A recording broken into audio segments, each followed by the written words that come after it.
Well, good morning, everybody, and thank you for joining us virtually. My talk today kind of is going to initially talk a little bit about the history of what's gone into the car, and take a little bit of a look at modern technology and all the gadgets in cars.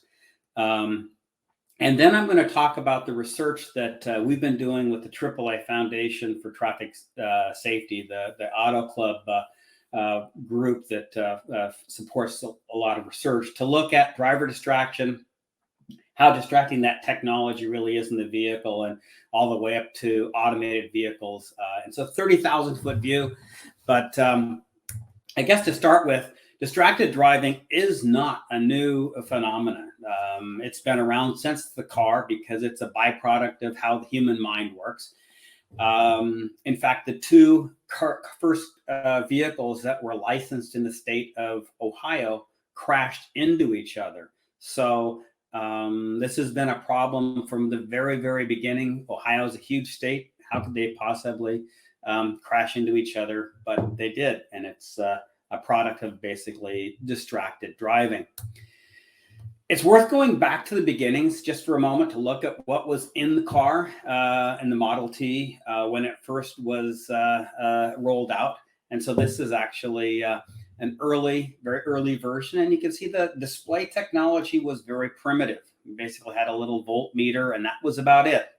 So there was not really anything very sophisticated in the car that could distract the driver. And of course, cell phones hadn't been invented.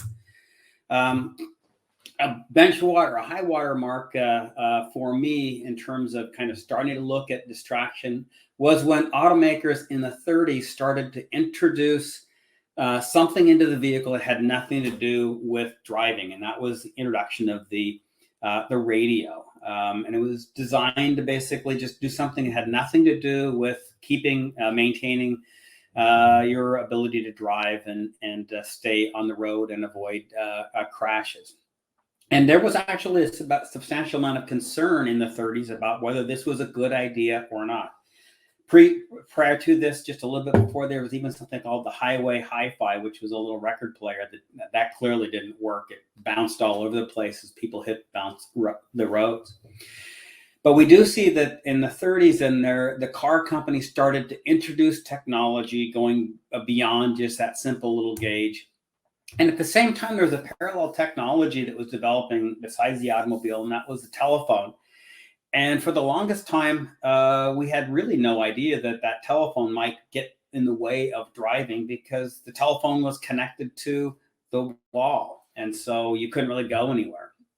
In 1973, however, Martin Cooper at Motorola, and this is a photo of him, developed the car phone. And this car phone was designed to help businessmen be able to do their business while they were driving. And I can tell you, because I worked in the telecommunication industry in the late 80s and early 90s, that there was really no consideration about whether this was a good or a bad idea in terms of safety and distraction. It was just, let's just make the car an extension of the office. If we now fast forward to, say, 2007, another benchmark. So we had 1930s, 1973 with Martin Cooper, and then we have 2007. That's the iPhone that Apple developed. It turns out now there are more iPhone users than there are people. Somehow people have more than one phone. So pretty much we have 100% saturation. And of course, people can now take that technology as totally wireless and go into the vehicle. And so all the features and functions of those smartphones now become something that the driver brings with them. And in many cases, that actually the car inherits some of those technologies. And so talking, texting, surfing the internet, there's probably about 5 million apps. And many of those apps are enabled while driving. So we really created a candy store of distraction. And so the question is, are we headed to highway heaven or highway hell? And I'm going to just show you now some of the vehicles just pretty quickly that we've been testing to give you an idea. And think about, as I'm showing these, because I'm showing them fairly quickly, what this was like compared with that Model T. And so I'm not going to really go into them much other than just say you see touch screens and all kinds of displays, things on the steering wheel, all kinds of touch screens and center stack displays, displays on the dashboard, heads-up displays, voice commands, rotary dials. In some cases, some of the vehicles that we tested had over 200 multifunction buttons and several displays and voice commands. So it's basically technology on steroids. It's in the car. And also we have found, and I'll show some examples of this in a moment, that the auto manufacturers oftentimes have put stuff in the car without really worrying about if it's something that should be in the car. So that was just a quick snapshot of some of the vehicle technology. So now a driver can talk to their phone, they can look at heads-up displays, they can interact with graphics displays, they can interact with the internet. A lot of the features and functions of your phone, your car inherits. Some of the auto manufacturers even allow drivers to play games while the vehicle's in motion. Yeah, we don't think that this is a good idea. And so that launched the part of the study I want to really focus on today, which is the research that we've been doing for the last 10 years or so with AAA. Now, I'm going to kind of give a real high level perspective on things and not go into the weeds of all the studies, or hopefully you'll see it that way. The first question that AAA asked was, could we measure mental or cognitive workload? It was pretty clear that taking your eyes off the road was dangerous. And in fact, we know that taking your eyes off the road for more than about 2.5 seconds increases the crash risk. And in fact, the NHTSA uses kind of a radio tuning task as kind of a standard for how long your eyes should be off the road. We wanted to look at the cognitive parts, when your eyes may be on the road and your hands are on the steering wheel, but you're not paying attention. And so we looked at, on the one hand, and we developed a rating scale from 1 to 5, 1 being undistracted. So you're just driving and there's nothing else going on but just the driving task. And at the high end, something like the kind of a hurricane type scale where you'd have something that would basically be kind of off the charts high level of distraction. And we used a standardized task. It's called the operation span task. It really is kind of the equivalent of trying to balance your checkbook while you're driving down the road. It involves memory and math problems. No one in their right mind would do this while driving. We're aware of that. But it kind of set our low end of category 1, just driving, and high end category 5. And then we had a variety of kinds of activities that are commonly done in the car, from listening to the radio like we saw in the 1930s, to listening to books on tape or audiobooks, to talking to a passenger, or talking on a handheld or a hands-free cell phone, and then looking at and working with a speech-to-text system. So if I got some text, I could send it back. In the laboratory, we were able to build a version that's perfect. So it didn't make any mistakes. If I told it to take me home, it took me home. It didn't take me to Home Depot.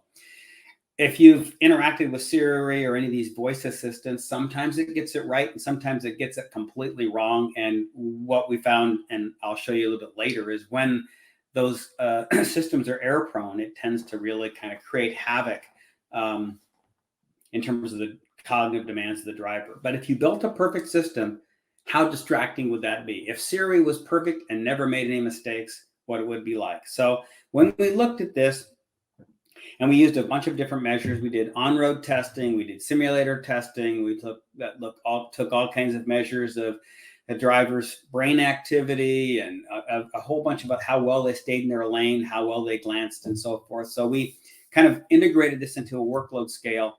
And this is the workload scale that we developed, where 1 is a 1 on the scale is how much workload is associated with just driving. It takes mental effort to just drive. And so that's just the benchmark of how engaged is your brain when you are just driving. And then we say, well, how engaged is your brain when you're driving and doing that memory math task? And that's our 5 on the scale. And of course, that's really, really hard to do. And as we expected. So we now have kind of the category 1, category 5 level of cognitive distraction. Then we ask, what about things like, well, lots of time people listen to the radio. How distracting is that? Or how distracting is an audiobook? And what we found is that you can measure the distraction. You can measure the levels of distraction. It's relatively low. It doesn't tend to be associated with an increase in crash risk, but you can clearly measure it and see that there is a slight increase from listening to the radio and then listening to some audio content in a book on tape pushed it a little higher. So yeah, but the concerns that I showed you that the Motor Club had in the 30s about listening to radio, yes, it does take a little bit of attention away from the road, but not enough to really be worried about. The next thing we looked at was conversing, either conversing with a passenger who's seated next to the driver or having that same conversation on a handheld or hands-free cell phone. Those 3 were, in terms of the workload the driver is experiencing, they're exactly the same. So having a passenger conversation or a cell phone conversation, and it doesn't matter if it's handheld or hands-free, basically has about a 2.5 on that 5-point scale. Now, there's a big difference between those 3 conditions in terms of crash risk. The epidemiological studies show that there's a 4-fold increase in crash risk for talking on a handheld or a hands-free cell phone, and there's no difference, and that's what we show here. The crash risk for having another adult passenger in the vehicle is lower than the cell phone conversations. In fact, really is about the same as the radio, listening to the radio. The reason for that is while the driver is distracted, you've got a second set of eyes, the passenger's eyes, that help the driver to navigate, point out hazards. And so while the driver may be compromised mentally, the passenger helps to compensate for that. That said, that works for adults. It doesn't work for teens. If you put 2 teen passengers in the car, you basically get really high levels of distraction, and that's the basis for a lot of the graduated driver license laws that say that teens can't be with other teens while driving because they don't know when to shut up. The last thing that we saw was if you built a perfect version of something like Siri to send and receive text messages, a perfect version, we still saw that there was a significant increase in the workload, the mental workload. It was hard to talk to Siri or a perfect version of Siri. So this was actually something we could build in the lab. And this was concerning because obviously back, this is now probably about 7 or so years ago, this anticipated the fact that all this voice technology was going to be coming into the car. If it's perfect, it still has a 3, substantially higher, significantly higher than talking on a cell phone. So that led to our second question, which is what's going on with this voice to text technology, this talking to Siri in the vehicle. And so we looked at things like the complexity of the commands. If you're just listening to a message versus you're listening and actually speaking to Siri or to the speech assistant.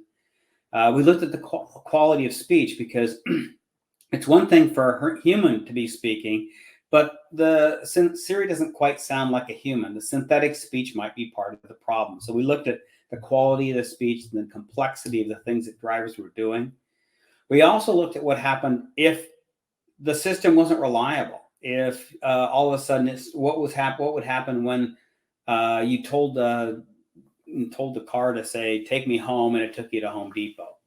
And then we looked at a hands-free version of Siri a little bit before Apple CarPlay, but used Siri integrated in the car.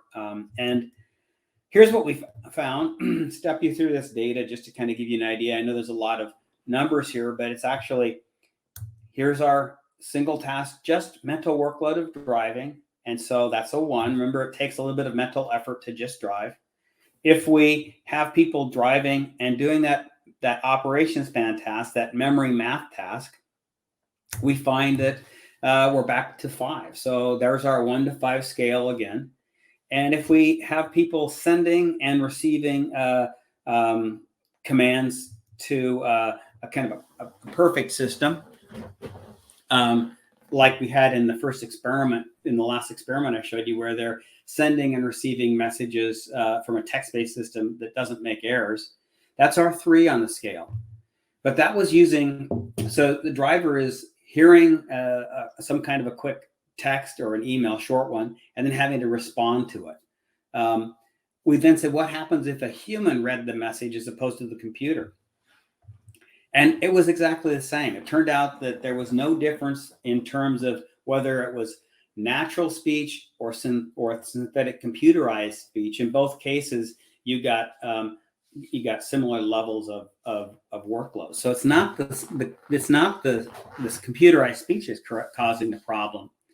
And then we looked at what happened when people are just listening to the messages. They're not actually replying. Some of the early versions would let you listen to your text messages, but you couldn't reply.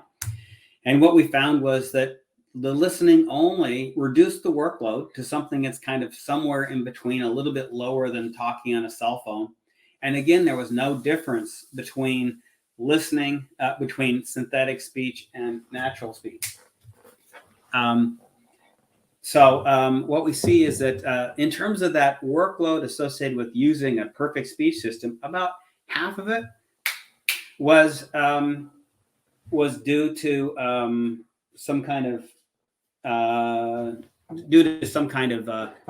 the composition of the speech, and about half of it was due to the listening. Okay, the next part that we had was what happens if you start to introduce errors into the system. You have basically have either a reliable system, take me home, but occasionally it takes you to Home Depot. Adding that extra error into the system increased the overall cognitive workload. So error-prone systems make it harder. And then actually using Siri, this is using the kind of Siri-based system you might have on your phone right now if you have an iPhone. It's got a 4. It was a 4, a little over 4 on our 5-point scale. This should actually be starting to be concerning, because I told you before, no one in their right mind would do that memory math operation span task that we have for our category 5. Yet you're very willing to basically pick up the phone and start talking to Siri and have it try and do something. So in kind of looking at this in more detail and looking at the cognitive distraction, we basically now looked at, does this kind of workload apply across the age range? And spoiler alert, it does. Older drivers also, if whatever you see in terms of the increase in workload,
after you've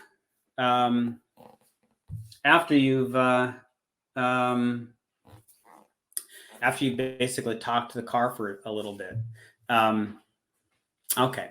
So basically, we have these intervals of on task, off task. What happens when you're not? And so here again is kind of this data that we have that basically says that here's our category one, just driving. Here's our driving and talking and driving and doing that memory math operation span task, category five. When people are actively talking to the car to tune the radio, place a call, we see that the workload's very, very similar. In fact, almost a five on that workload scale. So the technology that you use, your voice assistant, is very distracting. It's not a free lunch when you're trying to talk to your car. And you can see that basically when you've been talking, the IVIS one, and then you basically have stopped talking, you kind of toggle back and forth between high levels of distraction and low, and high and low. And that even in that low period, we see that there's this kind of, you haven't gone back to just the baseline of single driving. It's as if there's this kind of technology hangover, if you will, that whatever you've been doing still kind of gums up and creates some kind of level of additional load.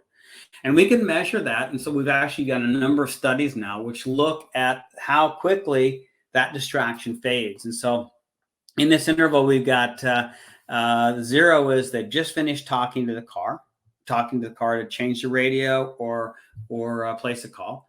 And then in 3-second intervals out to 30 seconds, how long does that distraction fade? And we see that the high level of distraction that with the operation span task is category five. When you, in that first 3 seconds after you've stopped the interactions talking to the car, your level of distraction is basically the same as if you were doing that memory math task. And if you look at the single task when people are no longer distracted, it takes about 27 seconds. And this is probably a best case scenario. A lot of the research we've been doing recently says 27 seconds or longer for that distraction to fade. So this technology is persistent.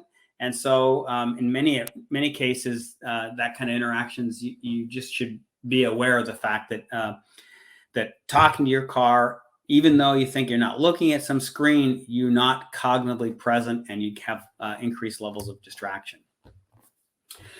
So I want to now talk a little bit about looking at all the kinds of things you can do. As I showed you at the very beginning, you've got all these displays and touch screens and heads-up displays and voice commands.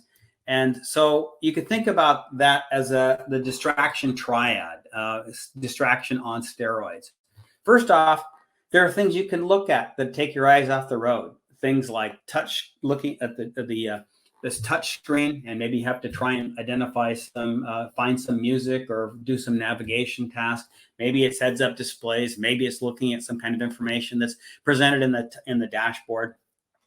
You also have manual distractions where you're having to reach over and take your hands off the wheel, in some cases using a rotary dial, or in any way take your hands off the wheel. And then the cognitive distractions that I just have been talking a little bit about. So the cognitive components where your attention is taken away from the road. And so you can think about things that would, an activity that you're going to interact with while you're driving and using the new technologies in the cars. Some of those cars might have, and some of the activities might have relatively low levels of distraction. So it doesn't really place high demands on visual, manual, or cognitive resources.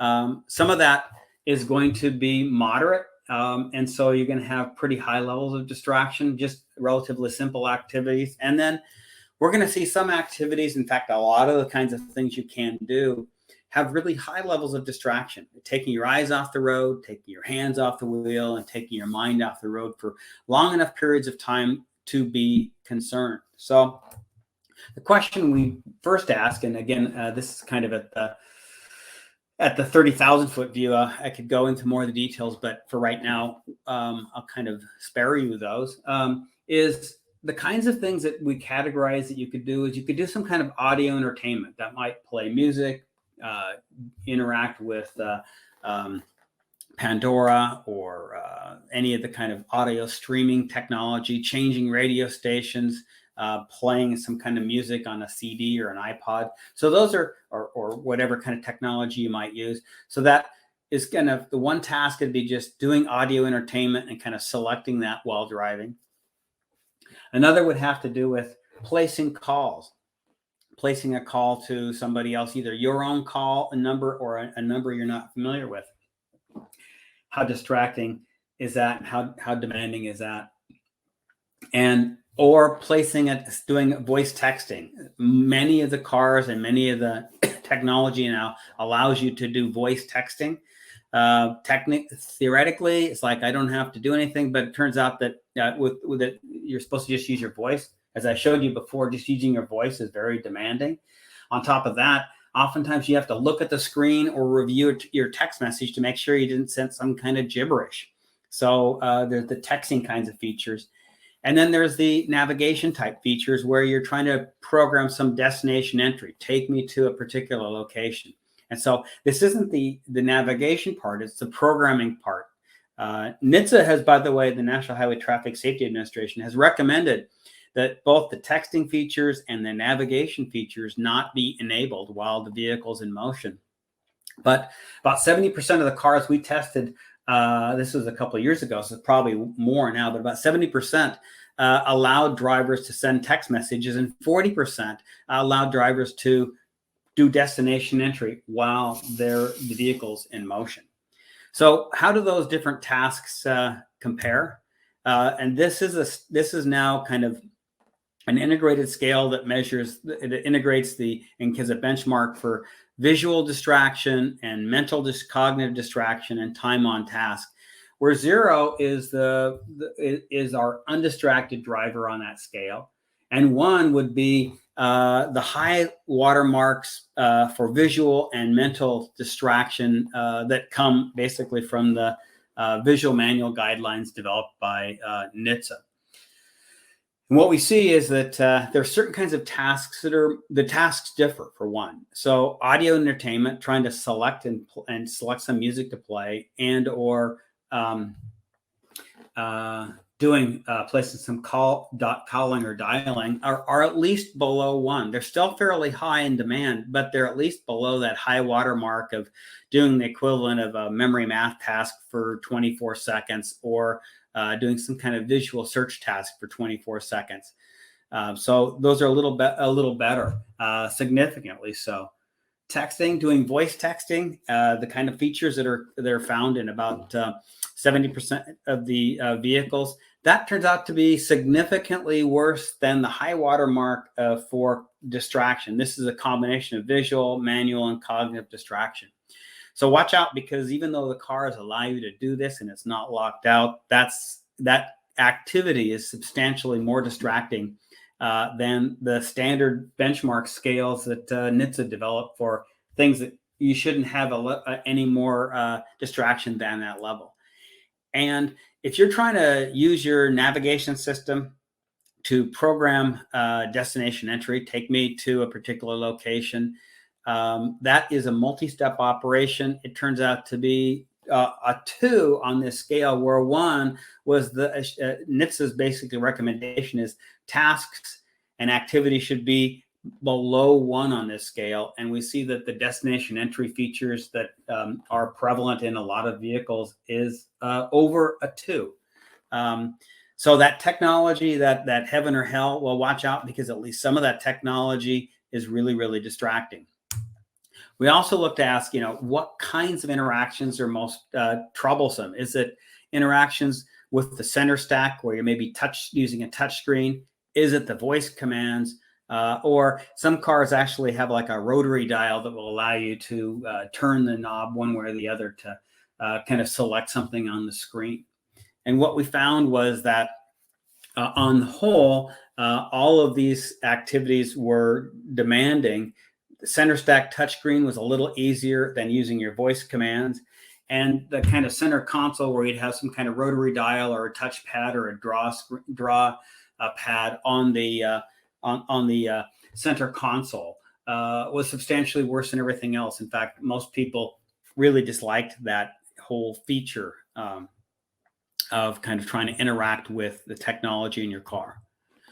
And the last we've looked at now at least 50 vehicles to look to see, how do the vehicles compare? Are they all good? Are they all bad? Are they in between? And this provides kind of a high level view of about 30 of the vehicles that we tested. And you can see that, again, 0 is just driving that car. 1 is trying all the audio entertainment, calling and dialing, voice texting, and destination entry from those vehicles. And so a 1 on this situation is where you're at the high water mark for based on the NHTSA visual manual guidelines. And what we see is 7 of the cars, so that's good news. 7 of the cars that we tested were below that 1 on the scale. Some were actually fairly good certainly relative to the others. 11 actually were not significantly different from that level 1 in terms of overall demand of the vehicles. But what really should be concerning is about a third of the vehicles that we tested, a little over a third, actually were significantly higher than that high water mark. And in many cases, those were some of the cars that were some of the higher level vehicles where you'd think they'd have more technology. Problem is that technology is available to the driver is really, really demanding. So what we're seeing now is that the answer, I think, to that highway heaven or highway hell is that if you try and use all that technology, many of the vehicles are supporting technology is very, very distracting. It takes the driver's eyes off the road for too long. It takes their mind off the road for too long. And so we're seeing substantial levels of impairment. The last thing I'm going to talk about today is kind of looking at on the other side of the equation. So we've been looking for the last decade or so at distraction associated with talking, texting, and so forth. And you can have high levels of overload. And so this kind of is the Yerke-Dodson's law that says there's a sweet spot, that green optimal range where you have just the right amount of attention. If you try and do too much, you start to get distraction or overload. But you can also basically have another situation where, say, automation is introduced, and so the car starts to drive itself. And now the drivers could become inattentive or start to be fatigued.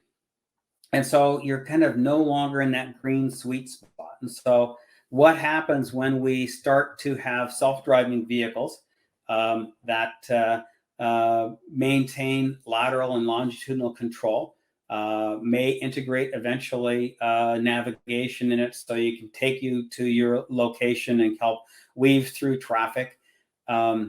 What happens in those situations, because at least right now, the SA Society for Automotive Engineers has developed a 6-point scale. 0, there's no automation whatsoever. 1 has relatively simple automation of things like adaptive cruise control. 2 is kind of integrating cruise control and lane maintenance, and that's what is available currently on the roadway. And of course, you can go all the way up to level 5, where the car might not even have a steering wheel, and it would just basically take you to your destination. And the driver would get in and almost be like an automated Uber experience. But that's a long way away if we ever get there. Right now, we're at partial automation. And I've just blown up what this is. Level 2 automation, the vehicle has features that control acceleration and steering, lane maintenance, and so it's sewing together adaptive cruise control and some kind of steering features. And critically, but the driver needs to remain engaged with the driving task and monitor the driving environment so that if the automated system fails for one reason or another, that the driver can take over. It's called the handoff problem. And so that's the rub there, is that now you've switched from an overload situation where drivers are doing too many things to a potential underload situation where drivers might start to mind wander, not pay attention, zone out. And so we look to see, when we've actually now done about 5 studies, pretty large scale studies looking at this. Here's an example of how. So what happens is the automated vehicles, the level 2 automated vehicles, need to determine whether the driver is actually paying attention. Tesla does this by making sure the drivers have their hands on the steering wheel. Although they're beginning to look at this for right now, Tesla doesn't use any cameras to look and see what the driver is doing. It just assumes that the driver's hands are on the steering wheel, they're paying enough attention so they could take over if autopilot starts to fail. Here's another example with a very different philosophy. This is from the Cadillac CT6 that uses Super Cruise. Again, they're trying to make sure the driver's paying attention. Notice the driver doesn't even have the hands on the steering wheel, but there is a camera.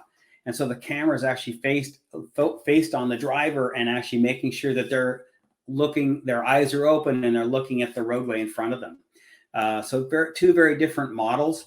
And when we've looked just at the Tesla, I know there's been a lot of in the media that, we're seeing problems. It turns out actually that this is now data from Tesla. I'm going to show you some experimental data as well. But the green line that you see here across quarters 2018, the last 2 quarters of 2018, and then the first 3 quarters of 2019, the green line shows the average number of millions of miles driven between crashes on average.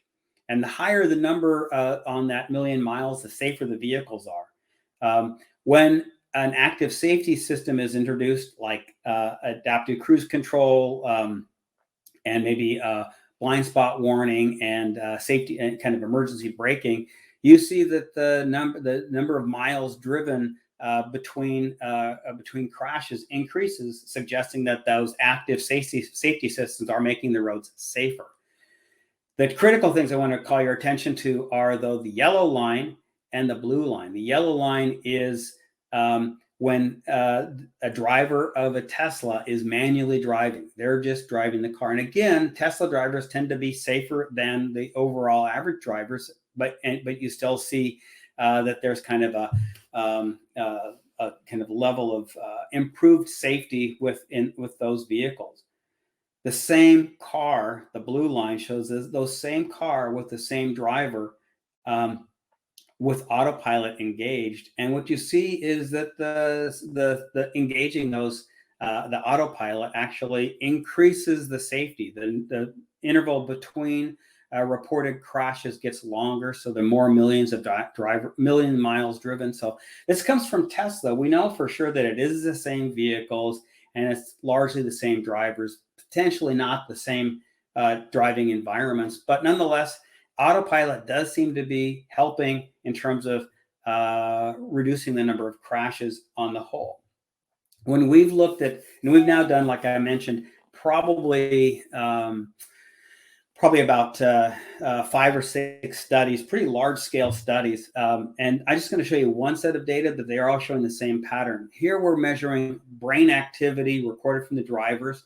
The red line is when people are closing their eye, and that shows that the visual cortex, the back of the eye that's processing the visual world, is disengaged, and they're not closing their eyes while driving. They're closing the eyes when they're in the car, but the car is in park. But when they're actively driving, either on different kinds of freeway settings, either actively driving with the manually driving or with autopilot engaged, we're actually seeing that the brain is relatively equally engaged. We're not seeing that zone out that people were a little bit worried about. And this pattern of kind of no impairment, we're seeing over and over and over again. I could have shown you probably about 10 or 20 different slides, but I'm not going to, that all show that a lot of the initial concerns about drivers zoning out, at least for new drivers who've been trained properly, is that autopilot is not causing them or automated systems, not just autopilot, but level 2 automation, because we have a half dozen vehicles we're testing, does not cause a driver to zone out, does not cause them to have higher levels of workload, does not create a lot of the problems that we're initially worried about. So to kind of summarize,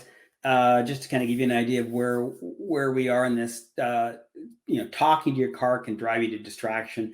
The voice-based technology, talking on a cell phone or talking to your car using Siri and those kinds of features that are common in almost every car are associated with high levels of workload. It's not a free lunch. The mental distractions are fairly high. if you're trying to say do voice texting and you have to look over to see what that message is, then you not only have high cognitive workload, but high visual workload. We're seeing that it kind of gums up the system. So when I do some voice-based interaction, it takes time for that distraction to clear. And so, basically, we see this kind of technology hangover that can last, 27, 30 seconds, up to a minute after you issue some voice command. You can still see kind of lingering costs of that distraction. We see everyone across the age range is showing these impairments from age 20 up to age 70.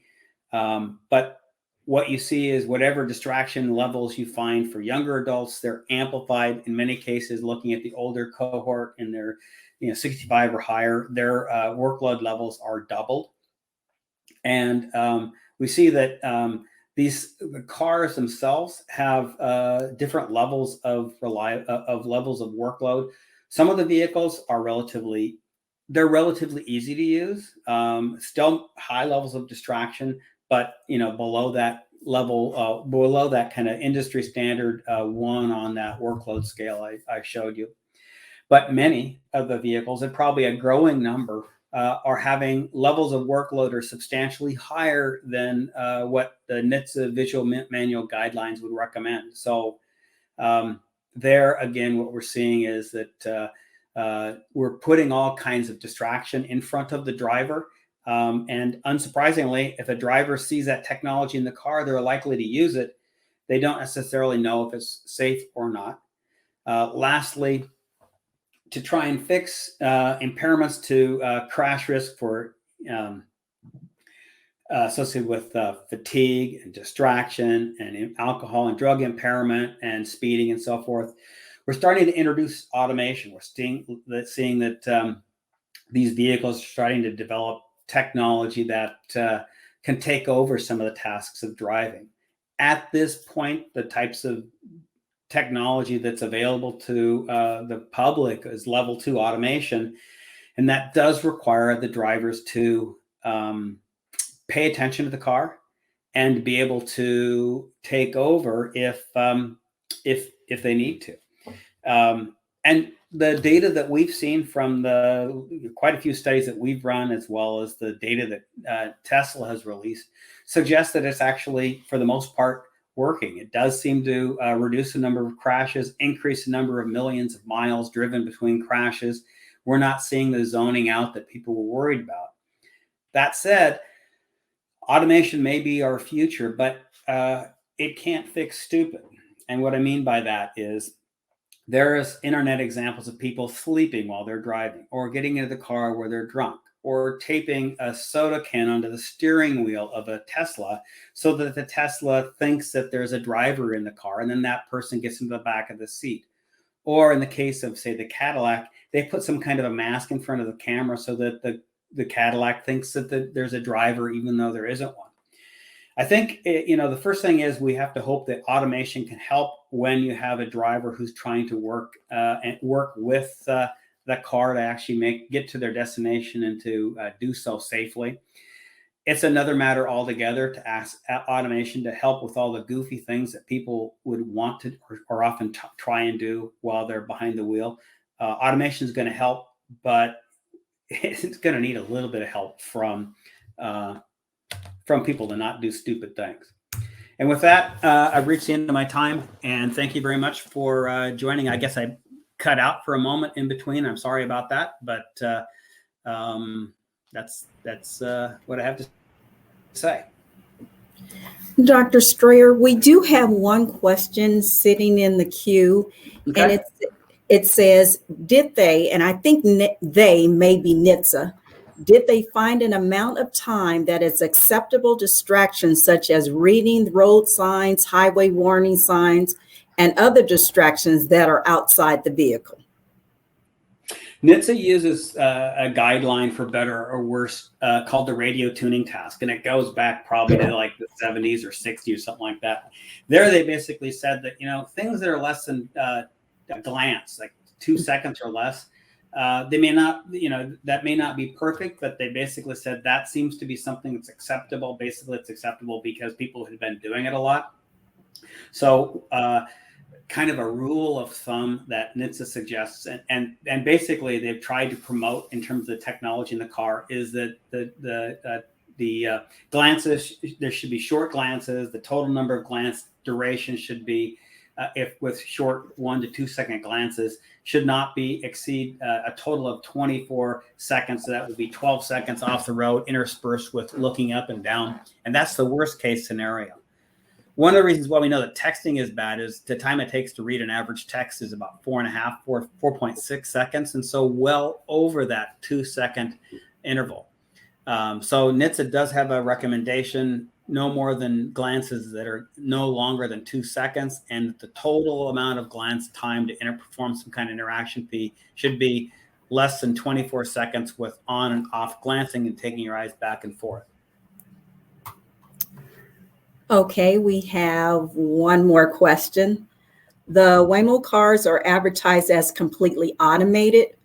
What do you think of this technology? At this point, I think actually the jury is still out.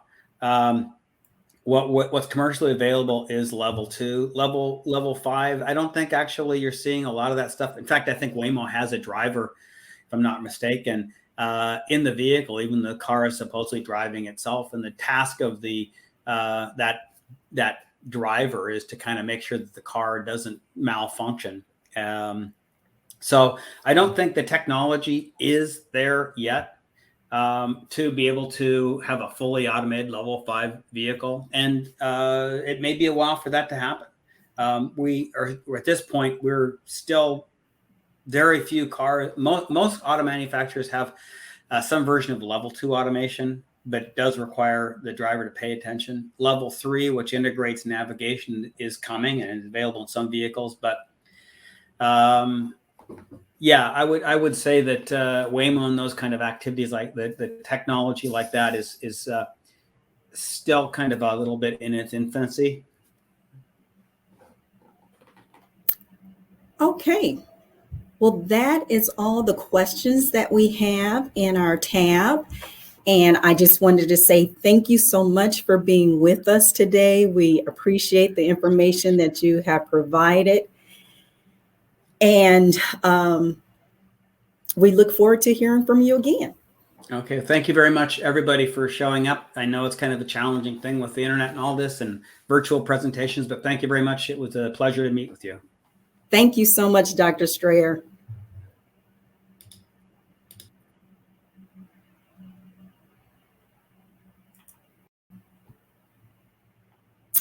Okay, I'm going to turn my camera back on.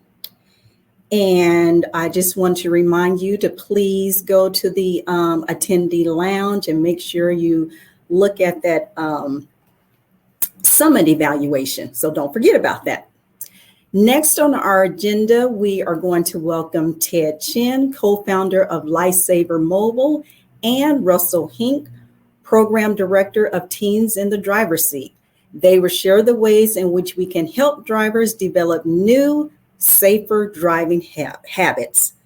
And so I'm going to turn it over to Ted.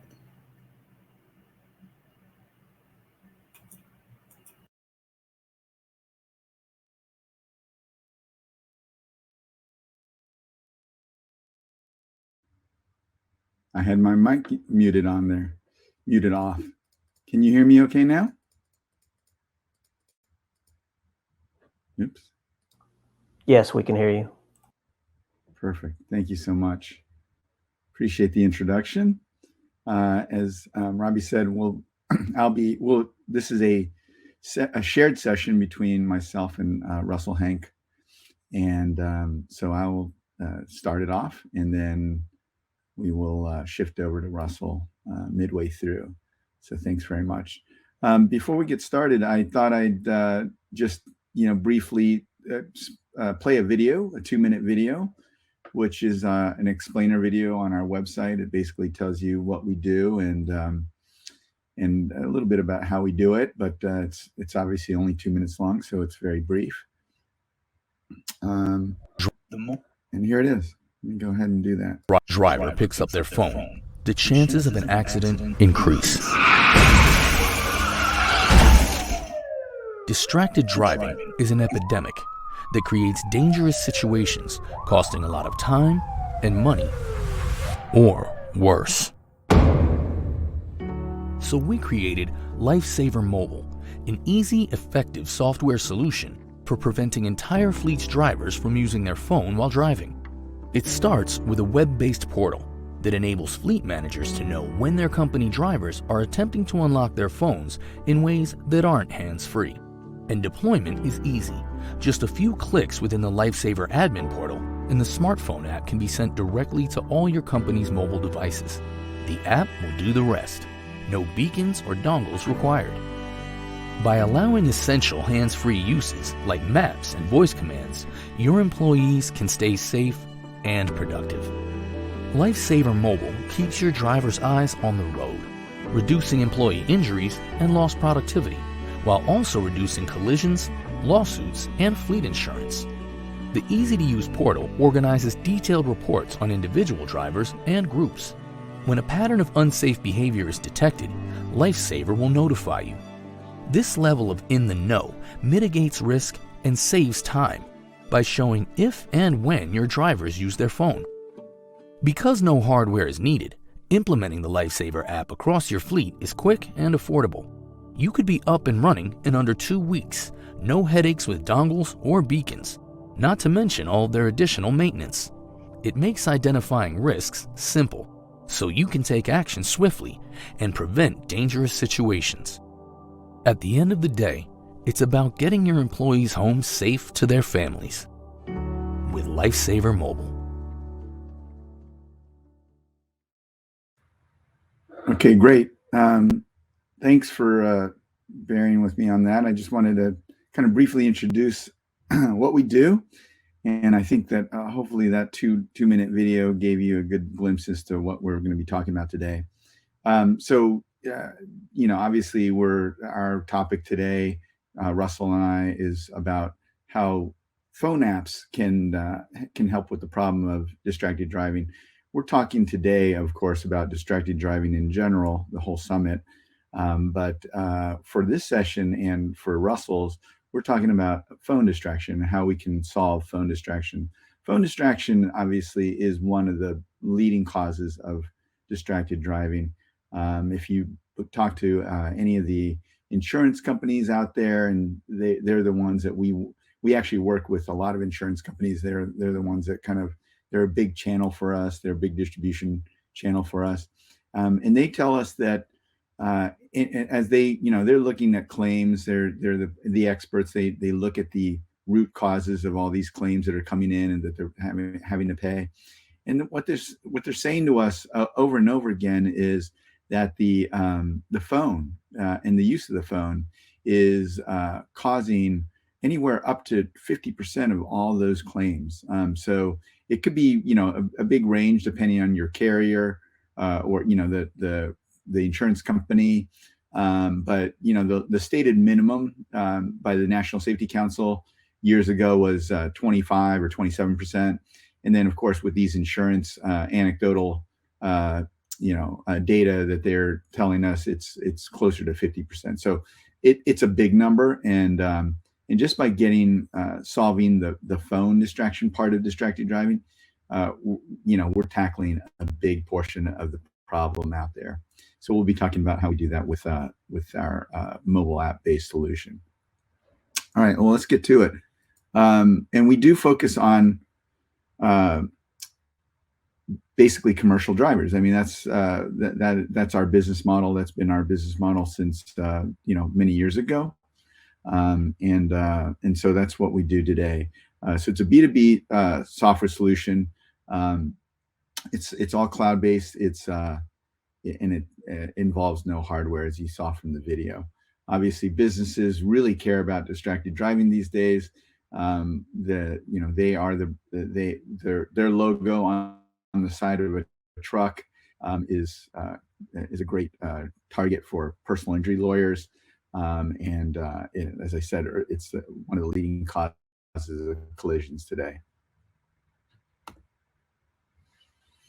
So in terms of what can you do as a company to solve for distracted driving, or at least protect your company a little bit more.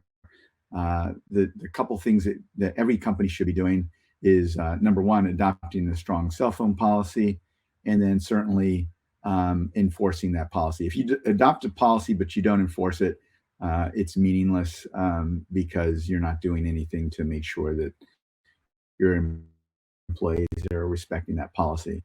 So we find a lot of companies are need to strengthen their policies, number one, or sometimes they may not even have a policy, which is a big gap there.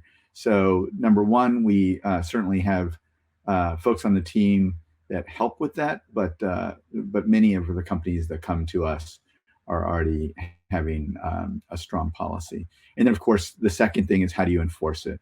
And enforcement primarily can come in, a couple different ways. You can put cameras in there to watch what they're doing. That's pretty invasive. But at the end of the day, the best way, what we think is a really good way to do it is to enforce it with technology by blocking the phone, blocking the behaviors attached to the phone that are causing the distracted driving incidents that we just talked about. Number one, either screen blocking to prevent and I liked what David was saying, the model of the triad of visual, manual, and cognitive distraction, which obviously, in all the scientific circles are the three legs of distraction.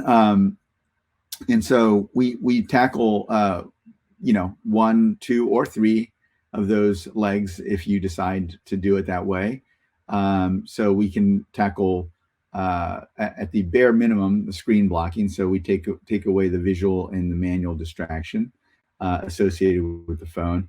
And then if you want to block phone calls or enforce a hands-free policy on those calls, then you're also taking away some of that cognitive distraction as well. So really that triad, we can work with 1, 2, or 3 of those legs of the triad.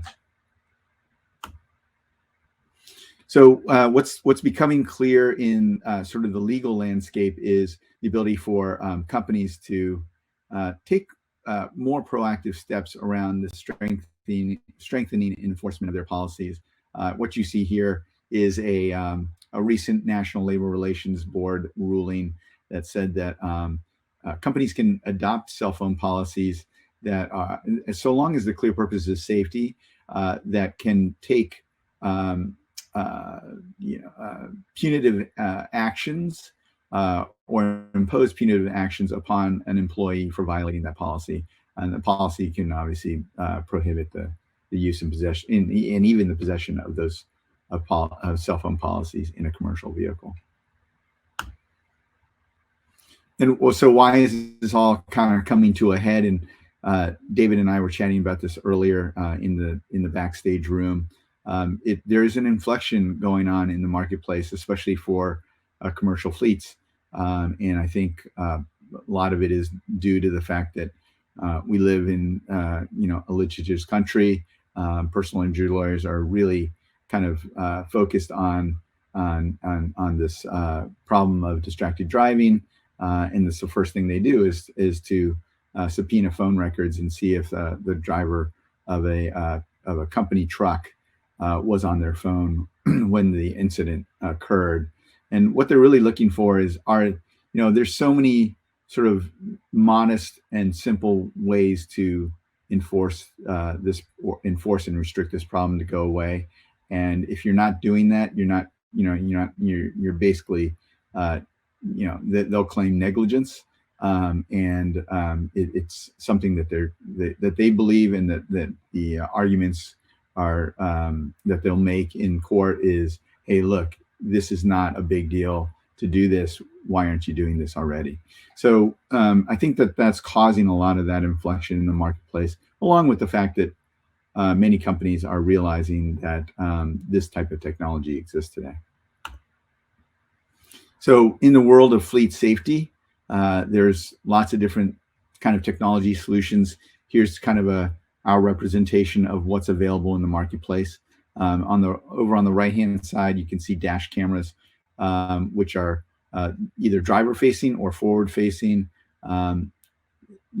Costly, but certainly good for exoneration. If a driver gets into an incident, you can have that video to help exonerate the employee from liability there.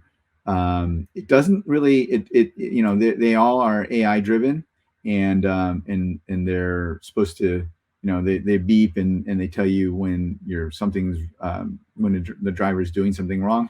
Only, of course, if the camera is turned on inside the cab, not just the forward facing. So that's one big difficulty right there, is many companies cannot overcome that objection from the drivers of turning on the driver facing side of that camera. But more importantly, even if they do, the problem of phone distraction doesn't really go away, because now you only know how bad it is, how frequent it is, but you're not really forcing the employee to put the phone down, and that's a real problem. So it's almost in a way like a lead generation for us, because camera companies that implement cameras now know how severe that problem is, how frequent the problem is, and if you're not doing anything about it, then you're asking for trouble. Telematics a little different in that they are measuring unsafe behavior, and so that's more of a coaching tool on the back end, not necessarily something that you're going to be changing the behavior right then and there in the cab. Training and MVR monitoring, obviously very important tools to helping the driver improve, because not all drivers are created equal. You want to try to bring everyone up to a safe standard. And then finally, cell phone blocking, which is the category that we're talking about. Very critical, table stakes. Now people are starting to realize it is an important part of the portfolio that most fleets need to think about. And what we're talking about here is obviously a technology that sits on the phone. And maybe we'll go to the next slide and talk about that. So as I said earlier, it is a 100% software-based solution. There is no beacon, no dongle, as you saw in the video. It's a mobile app deployed on the driver's mobile device, either smartphone or tablet, and then secured as well as managed by an administrative portal that the managers access from any browser. That's it. There's no beacon, no dongle to install in the vehicle. And what's important to know about this is this is obviously a program that will be much more easy to implement and deploy on a fleet where they're carrying corporate issued devices, where it's a bring your own device program. Obviously a little harder to do that if you have leverage, because you're giving them a reimbursement, or you can tell them that you're going to restrict that phone only while they're driving. On duty hours, that can overcome the objection on the bring your own device phone. But in general, we are seeing a very noticeable trend towards company issued devices, company owned devices, especially where you are talking anywhere in the neighborhood of 50, 100, or obviously thousands of vehicles and drivers.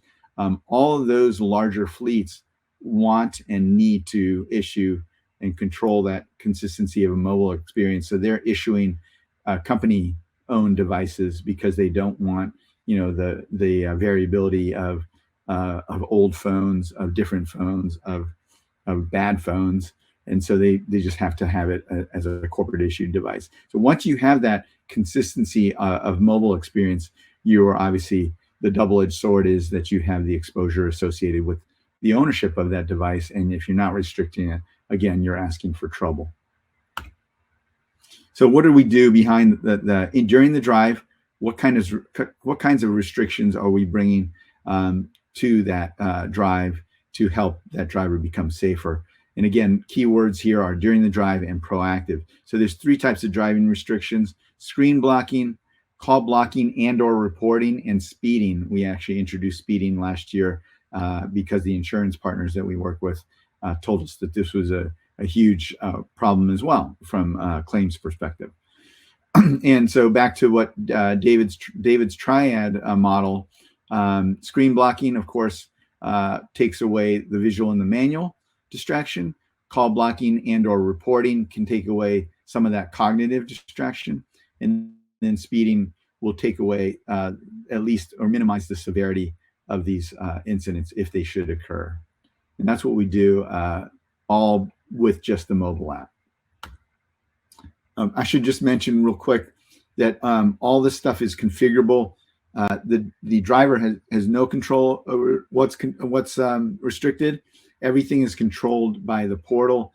As I said earlier, you can set this by group on a group level basis, and you can also control hours of operation. So, for instance, you can control the app so that it's only operable, excuse me, and protecting or restricting these types of behaviors during on-duty hours.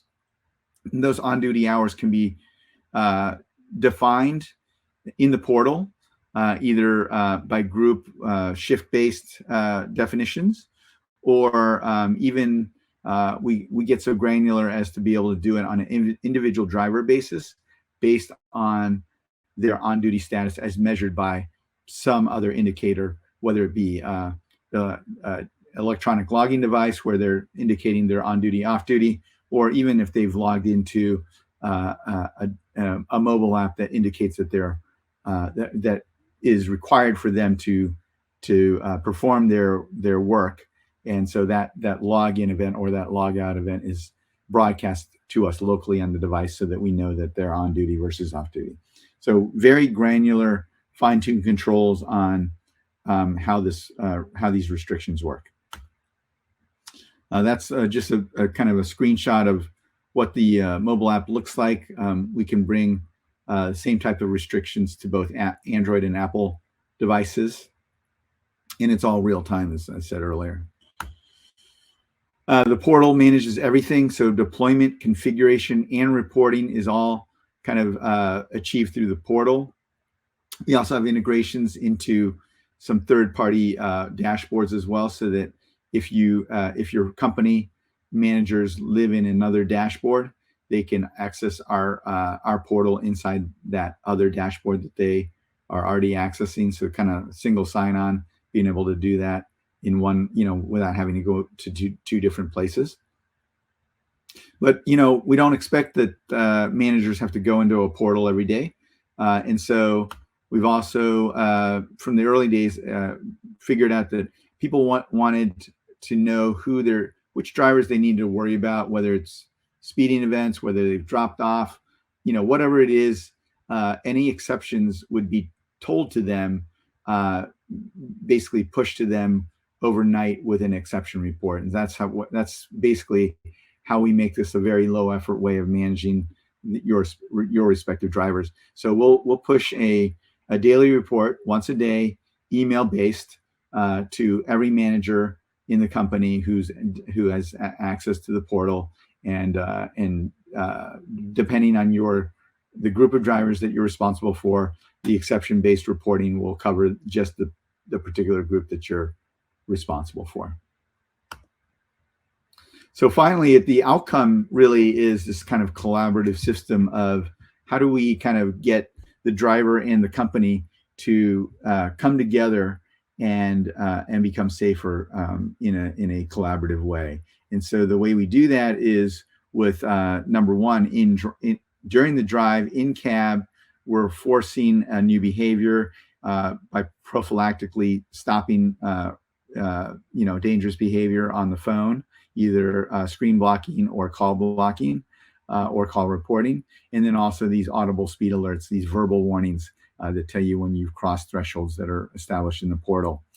Secondly, the next morning, every driver can be provided a daily report card. We call it the Daily Digest, which tells them what they did wrong in the previous day and how to fix it, so that it's kind of a reiteration of what they did and how and how to avoid drops in their driver score in the future.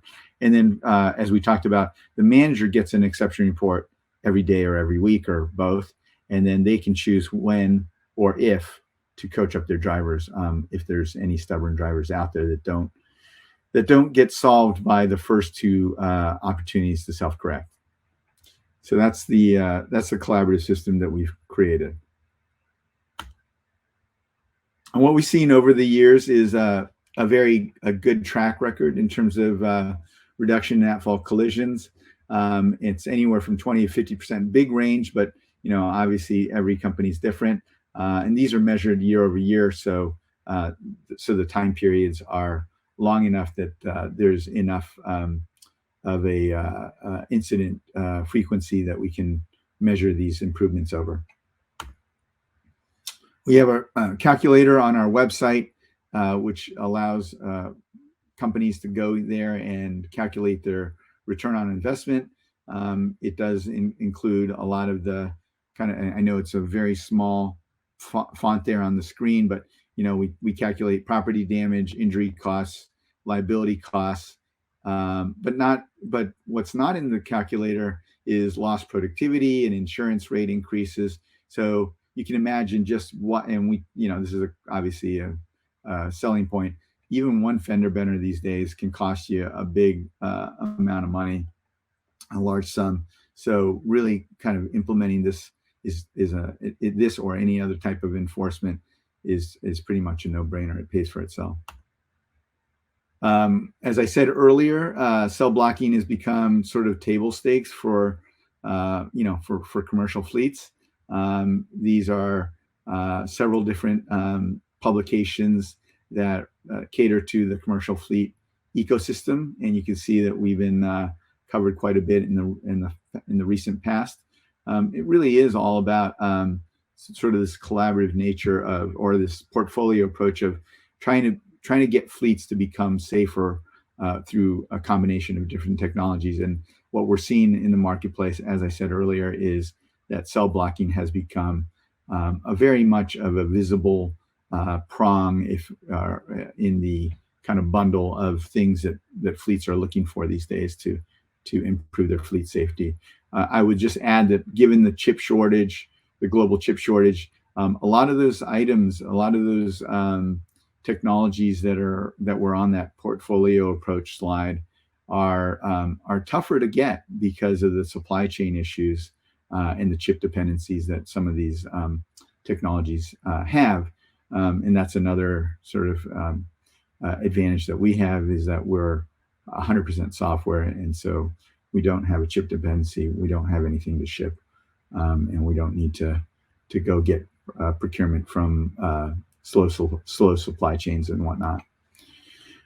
So at the end of the day, we work with many different segments, many different industries of fleets. I think I would summarize this by saying that there's two segments of fleet that we find ourselves working with the most. Number one, the what we call field driver fleets. So field service, field sales, any type of field worker, claims adjusters, sales, farmer sales reps, any of those are field workers. We work with a lot of those fleets. And then we also work with delivery drivers and delivery fleets.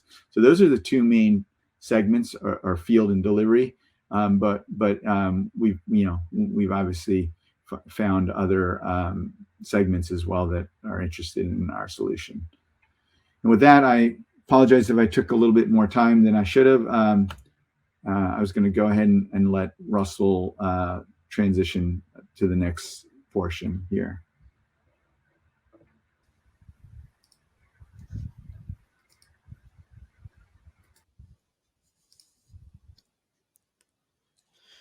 Thanks, Ted. That's an amazing product y'all put together, and obviously really productive for everybody that's out there on the roads. I know I'm the only thing standing between us and our lunch break, so I'm going to just dive right in.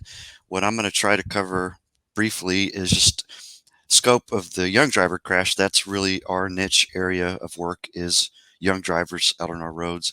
a little bit about the Youth Transportation Safety Program to give you a little bit of context of what we do. Again, it's the Distracted Driving Summit. We'll dive into a little bit of that, and then the smartphone app that we've been working on for several years to try to address this issue, distracted driving, and particularly among young people. So why we do what we do, car crashes are the leading cause of injury and death for young adults in Texas, in the United States, in every developed country on planet Earth, unfortunately. For the United States, right now, we're averaging right around 2,700 deaths for teenagers and nearly 10 times that many that are injured in terms of needing medical attention every single year in our country. So it's a big deal. The equivalent of this would be loading a full, a school bus full of teenagers and having it crash and everyone in it perishing every week for an entire year.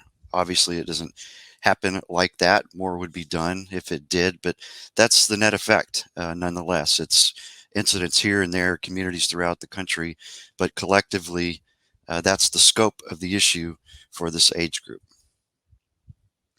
So our program mission at Teens in the Driver's Seat and Youth Transportation Safety Program, the umbrella of everything we do, is really educate, encourage, and empower students, young leaders. In many states, we've been working in Texas for nearly 20 years now, and the unique approach we take is really a peer-to-peer model. We at Texas A&M Transportation Institute, our goal is to really stand up and then support student groups, student teams at campuses in a number of states across the country.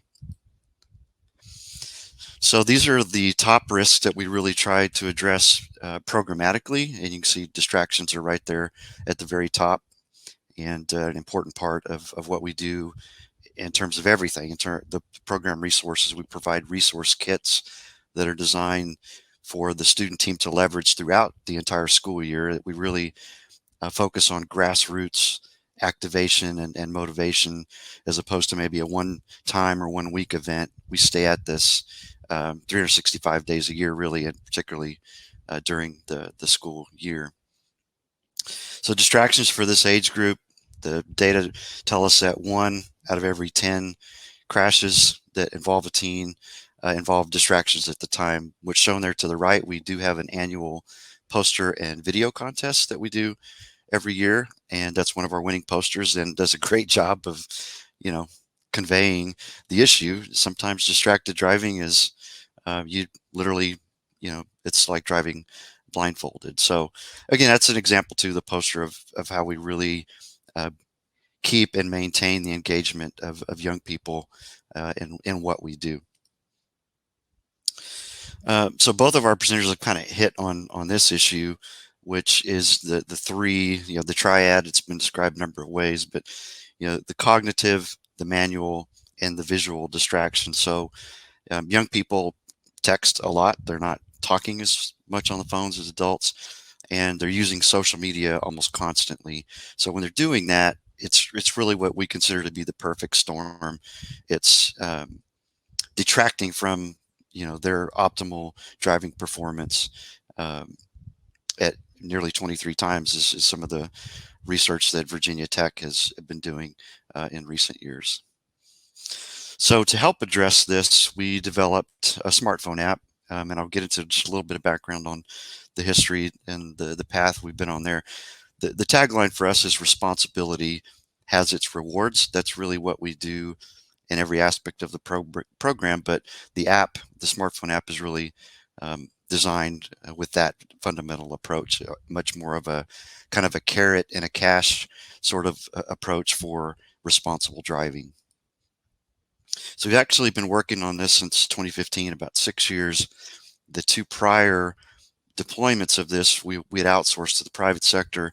It was just turning out to be extraordinarily costly for us. We were having problems getting access to the data, when we needed it. We did learn a lot. We had a lot of positive results to show. In general, both of those prior deployments, we showed about a 2/3 reduction in the frequency of distracted driving for the target audience, which again, is target within the target for us is really kind of the 16 to 25-year-old age group.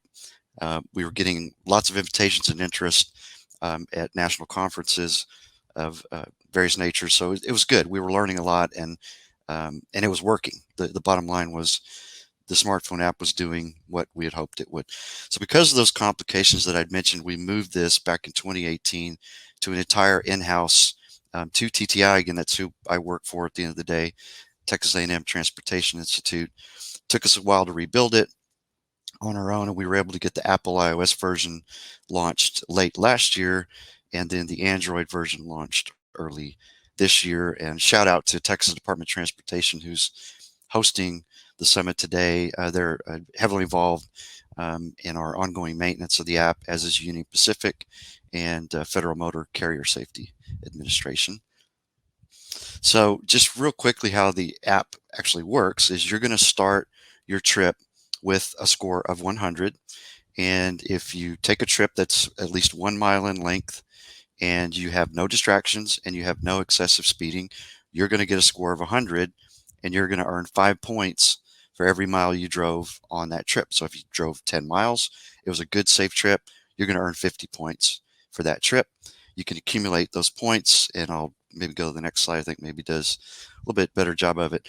So you as a young driver, so these rewards are available to 25 years and younger. Adults, it's free and available. You're welcome to use it, but the reward system is really structured for our target audience of youth. So they can accumulate points and accumulate safe trips. They can earn gift cards both ways, and the gift cards that we offer from our private sector sponsorship are Amazon, Chick-fil-A, and Starbucks, because that's what they like the most. So just a quick snapshot, there's a trip table. You're going to get feedback for every trip. If you had a perfectly safe trip, score of 100, you'll get a thank you note that says, thanks so much for being a safe driver. Congratulations, you earned X number of points. And the trip table charts your scoring month to month. And that's, again, just a snapshot. There's some other metrics that it provides you some ongoing feedback on and cumulative feedback on. We have several layers of leaderboards. This is a snapshot of the adult leaderboard. So if you're an adult, you're going to be kind of put in the category of other adults. And if you're a young person, you'll be on the young driver leaderboard. There's an all-time leader ongoing statistic, and then there's a monthly leaderboard. So for instance, if there's a brand new person and they want to see themselves on the leaderboard, they've got a chance to show up on the monthly leaderboard. You can see this statistic in terms of schools at the school level, and I'll point out why that's important, and then an individual user standpoint as well.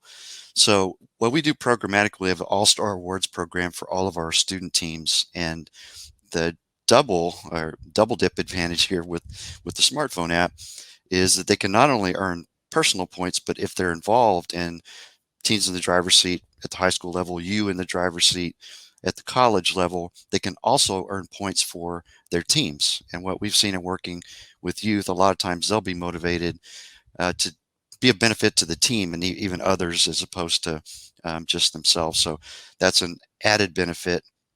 If they're involved in the program overall, they can win up to $1,000 each year for their school and the team there. There's just a couple of tips. If you type in "you in the driver's seat" in either app, whether you're iOS or Android, it should pop up right away. You can download it that way. You want to leave it open in the background. If you actually close it out, you'll get a little chime that says your trip can't be calculated. And it's like a computer. I mean, every now and then it's kind of good to close it out and then just reopen it, kind of like rebooting your computer. I did put a handout there that's available for you if you'd like it. It's a flyer, and it's got the QR codes for the Apple iOS and Android platforms. So feel free to share it with a young person in your life. They do not have to be involved in the Teens in the Driver's Seat or program in general. So it's free to everybody. But again, they can earn some extra points for their team if their school is also involved in an overarching way. So just current status on where we are. We've just really launched it. It's been less than a year. Still, this last version, we've given out over $3,000 in gift cards to young safe drivers. We've got about 55,000 miles that have been logged, safe trips. So that's not all miles logged. It's just those associated with the safe trips. We've really seen some nice organic growth in downloads and use, which is great to see. We did a big promotion of special prizes for the month of April, April being National Distracted Driving Awareness Month. That was real successful, and we're going to do that again next month in association with National Teen Driver Safety Week in October. And again, I was trying to get us out in time for lunch. Happy to answer any questions if there are some. Again, special thanks to TechStop for hosting this event, being a great partner and sponsor in our work. Okay. Ted, are you still online? We have a question for you. Yes, I am. Sorry about that. Oh, no, you're good. You're good. Okay, here's your question. Can emergency calls still be made with the screen block? Yes, they can. There's an emergency unlock function. And also anything voice command based is not blocked. So when we do a screen block, we're not blocking Siri or whatever the Siri equivalent is on Android. So those things can always be accessed by voice as well. So if you wanted to do emergency, and so you could do it manually, but you could also do it by voice.